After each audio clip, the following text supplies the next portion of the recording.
Hello, I'm Dilly MacFarlane, and welcome once again to the Alumni Special. Today my guest is Gail Matthews, who is the Secretary of the Halifax Metro branch of the Mount St. Vincent Alumnae Association. Hi Gail, welcome. Thanks, Dilly.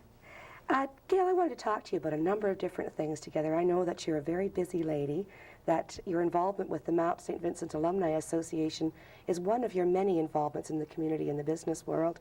But for the time being, I would like you to tell your guests about your job, where you go 9 to 5 every day. Oh, okay. Well, my job consists of working with a painting contractor. My job is primarily that of an accountant. The job is going to be terminating the end of January, so what I will be doing from now and for the next couple of months is assisting the Honorary Consul of the Netherlands with his position at the Consulate of the Netherlands on Yonge Street. And that involves pretty well everything from assisting in issuing visas to the immigrants who've come into Canada from the Netherlands, issuing visas for people who want to go into Amsterdam or abroad, traveling through Amsterdam, and various questions that people have regarding queries they may have about the Netherlands itself. I see. Now, I've only been in your office once, but I was struck by, when you walk in, you know it's a consulate, because you see, of course, photographs of the Dutch royalty and all that sort of thing. What other work do you do as sort of a liaison? Would you? Well, we're sort of responsible to the consulate in Montreal. Now, the consulate in Montreal, they're the ones that do the actual issuing of the passports, and they have a direct communication with The Hague, whereby they know what's going on with every single individual from the Netherlands that have moved to Holland. From very minor to very insignificant issues. So your name is on the computer, and if you do anything that you shouldn't be doing, you're there. We work very closely too with the embassy in Ottawa especially when the NATO ships come in. We take care of the liaison with the ships in terms of making sure that the men receive their salaries. In fact, last week we had the Dutch ship, the Trump, came in, and the ship arrived around 9:15 in the morning, and I was there at 9:30 with the money that came down from Ottawa for their salaries, and I really felt like Santa Claus. I mean, I was really well appreciated.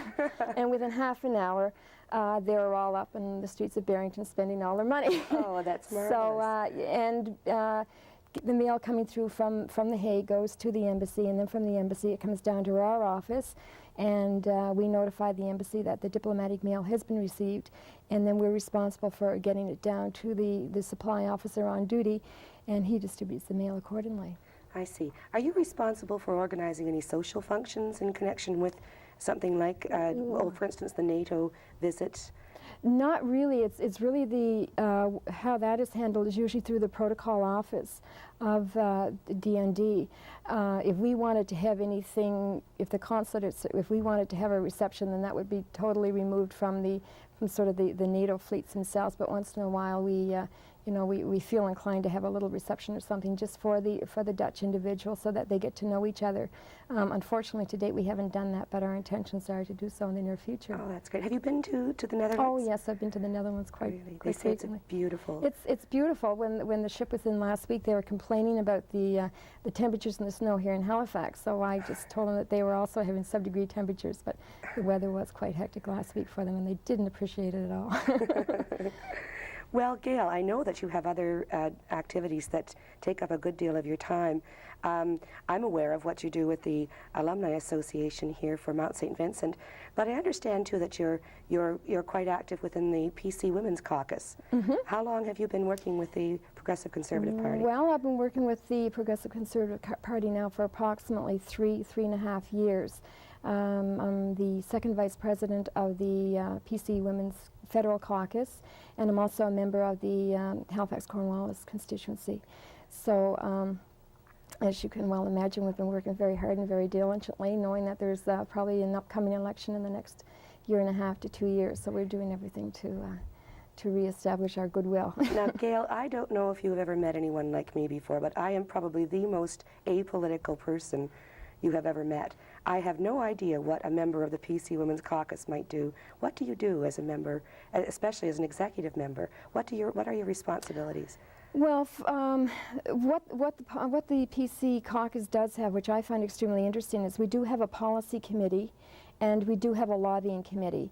And I think one of the reasons why I became quite interested in the caucus was from the fact that they have this policy committee.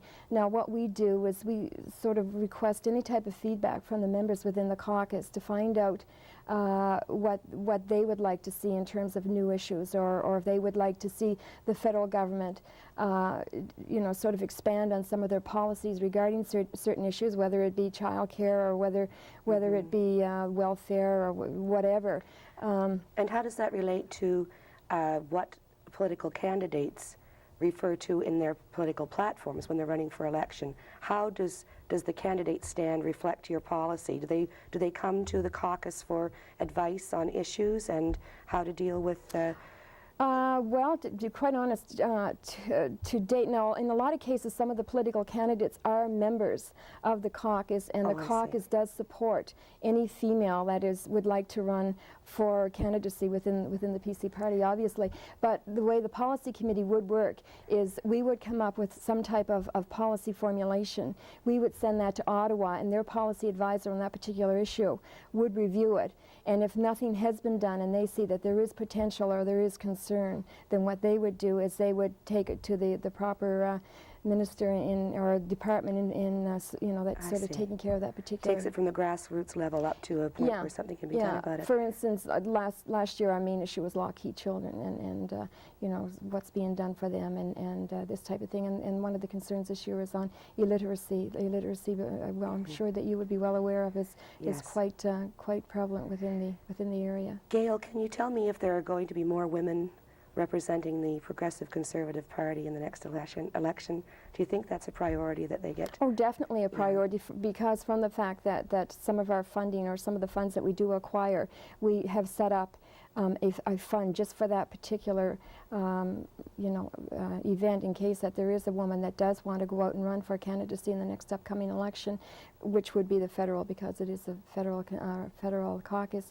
that we have the money there to support her totally, and the women are supportive in terms of helping out with behind-the-scenes administrative type of work and door-to-door knocking and this type of thing. I mean, they're really there to support their fellow. Yes, and they should be represented, as you pointed out. Oh, definitely. So to date, I don't know of any potential male candidates, at least within the caucus, that are planning on running. But it's only early. It's only early, yes. But that's not to say that we definitely shouldn't be thinking about it now, because after all, the time goes by very quickly. If anyone in our viewing audience was interested in more information on the PC Women's Caucus, they would contact you or the PC Party headquarters, or? Well, no. What they could do is they could contact me. I could give you my number. Well, if they called the Alumni office, yes, I would appreciate put that. them in touch with I you. would really appreciate that. That's definitely. great. Yes. Also, I know that you're active in the Halifax Women's Network, and I'm sure that they have benefited greatly from your involvement with them.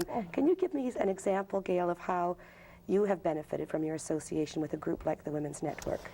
Well, the Halifax Women's Network, I really can't say enough good about it, because it's just supported me, in every aspect. I guess what their main objective is, as far as the Women's Network, is to sort of identify and promote women in business.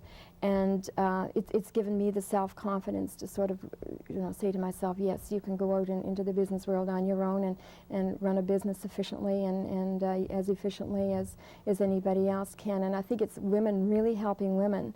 The beauty with network is in most organizations, you really have to know how it works.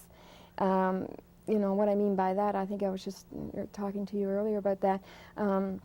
We had a meeting last night, and there was 3 of us sitting there, and 3 of us are anticipating. There has been 2 that have already started up their own business, and hopefully in the near future I'll be doing the same. But one of the ladies had approached me in terms of helping her do a bit of budgeting to apply for a grant, And you know, I was only too willing and too helpful to help her out. And so she, in turn, is a graphic designer. So she had offered to design my business cards for me. So it's like a bartering system. I mean, there's you know, it's one something that men have been another. taking advantage of for years. Oh yes, and the men know how to work it beautifully. Great. You know, they really do. And this is what we're trying to do is to sort of teach the women how men use it, and it does work very well. Well, that's good. And do you have an executive position with the Halifax Women's yes, Network? I'm first vice president of the Halifax Women's Network. Now, for instance, next month what we're having is, well, this month we're having a seminar or an event. We have monthly events. This month it's going to be on financial consulting for women. Next month it's going to be, and this is one of the objectives this year of the Women's Network, is entrepreneurship. It's going to be a panel of women who have gone into business on their own, discussing why they do it and why they did it, and how they went around, you know, getting their financing, how they feel about it, if they made the right decision, and it's just sort of it's going to be a very positive event. Hopefully that will really encourage other women to go into the same type of. When is that event taking place? It's going to be on March the 25th. It's going to be at the Henson College at Dalhousie University. Again, if anybody would like to attend, we'd love. It's for members and non-members, and if anybody would like to attend, they could contact the alumni office, and in turn, put you in touch with me. Fine, that's great. Now, on top of all of this, I know how hard you work for the Halifax Metro branch of the Alumnae Association. What are some of the events that you and your Halifax group have sponsored so far this year? So far this year, one of the events that we had in December, I think you were there. Yes, it was just beautiful. Was the Winter Walk and Chapel service, and that was held on December the 3rd, I believe was the date.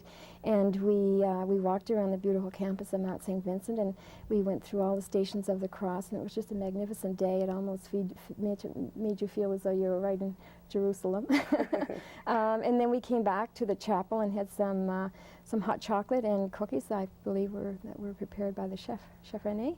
And then from there we went in and had a chapel service and Christmas carols singing, and it's really a nice time to get to know your alumni and the fellow students at the Mount. I think it was very. I enjoyed the Christmas caroling. Event. Yes, it was. And I understand in the past you've sponsored a travel night. We had a travel night. I think it was last September, a year ago in September. And a night with an expert in managing your memory. And I've forgotten her name. Eileen Pease. Yes. Right. Eileen Pease had that event last fall. It was really.